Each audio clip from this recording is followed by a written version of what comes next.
ছেলে মানুষ হলো দেখি প্রকাশ করে না, এমনি মনের ভিতর অনুভব রাখে, ভালোবাসি এটা।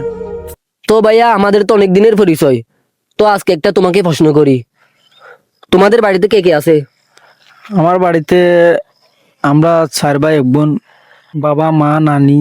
তোমার প্রিয় 4 জন মানুষের নাম বলো। বাবা মা, ছোট ভাই বোন, এরা আর কি। তো এরা 4 জনের ভিতর একজনকে বেছে নিবা, তুমি সবচেয়ে কাকে বেশি ভালোবাসো? ভালো তো মনে করো, বাবা মাকে তো সবসময় বেশি ভালোবাসা যায়, তাই না? কিন্তু জীবনেও প্রকাশ করা হয় নাই। বাবা মাকে যতটুকু ভালোবাসা যায় এটা জীবনেও প্রকাশ করা হয় নাই, তবে অনেক ভালোবাসি, এটা প্রকাশ করতে পারি নাই। ছেলে মানুষ হলো দেখি প্রকাশ করে না, এমনি মনের ভিতর অনুভব রাখে, ভালোবাসি এটা। তো এখান থেকে যে কোনো একজনকে বেছে নাও। আমার মাকে আর কি। মাকে। তো মাকে কি কখনো বলা হয়েছে ভালোবাসি? বলা হয় নাই, এমনি মনের ভিতরে আছে আমার মাকে অনেক ভালোবাসি, কিন্তু বলা হয় নাই আর কি। ও, তো মানে তোমার জীবনে সবচেয়ে বড় অবদান কার? ধরতে চাইলে আমার জীবনের সবচেয়ে বড় অবদান হলো আমার বাবা মারই। একজনের বলো।